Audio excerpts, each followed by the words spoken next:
Ambil sampel daun dan jangan masukkan tulang daun lalu masukkan ke dalam wortel.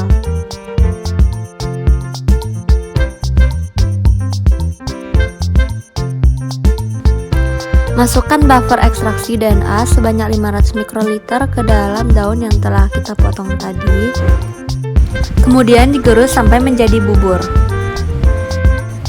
Pindahkan hasil gerusan ke mikrotub baru, kemudian tambahkan buffer ekstraksi sebanyak 500 mikroliter.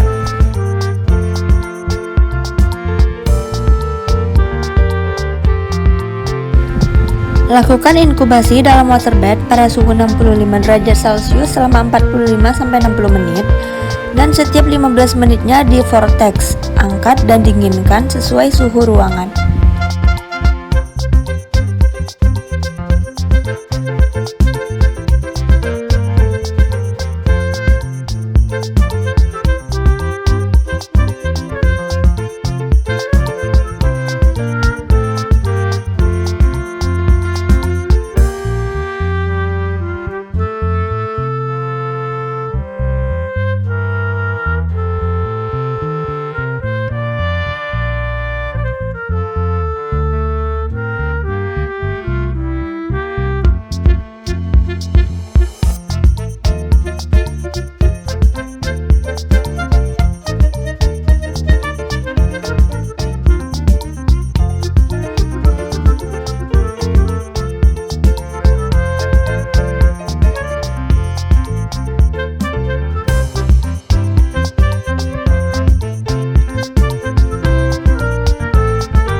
Tambahkan larutan kloroform isomil alkohol dengan perbandingan 24:1 sebanyak 500 mikroliter.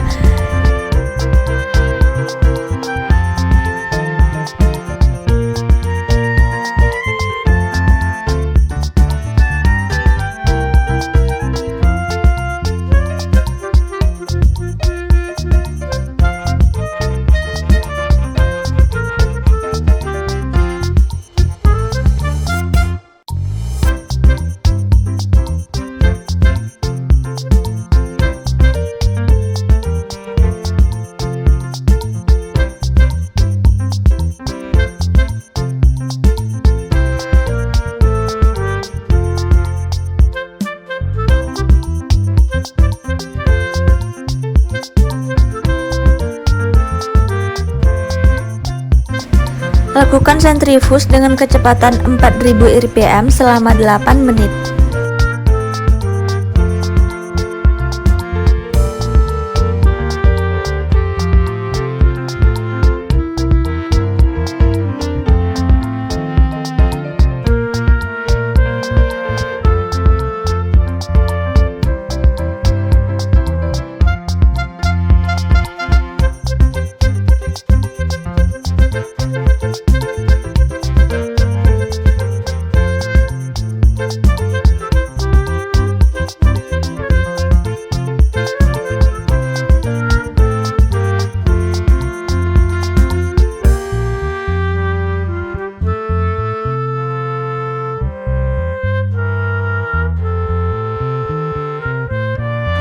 Pindahkan fase atas ke dalam mikrotop baru, lalu ulangi tahap penambahan larutan kloroform isomil alkohol dan lakukan sentrifus dengan kecepatan 4000 rpm selama 8 menit.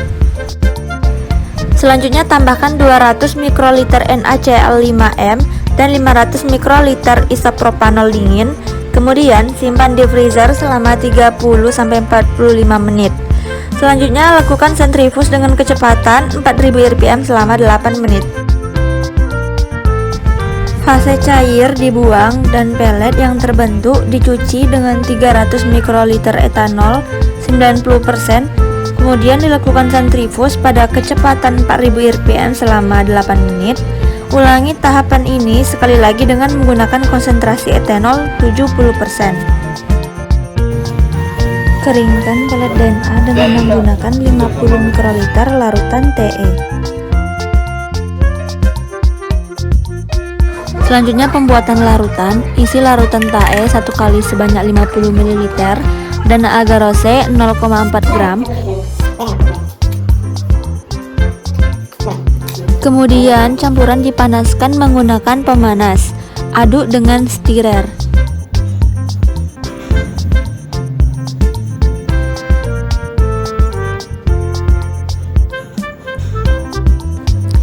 Ambil loading die sebanyak 4 mikroliter untuk setiap sampel, kemudian tambahkan DNA hasil isolasi sebanyak 4 mikroliter juga.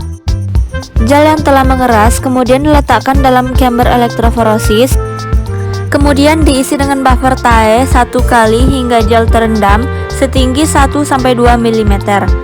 Posisi sumur harus berada dekat kutub negatif.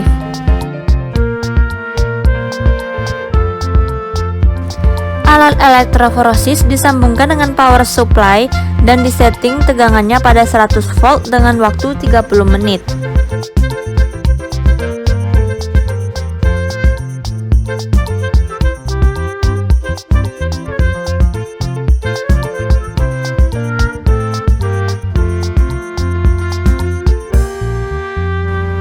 Gel yang telah selesai dielektroforosis direndam dalam larutan ethidium bromide dengan konsentrasi 5 mikroliter per 500 ml air selama 30 menit.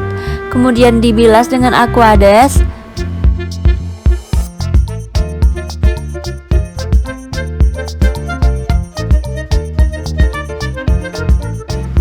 Dan selanjutnya gel kemudian diletakkan di atas UV transliminator.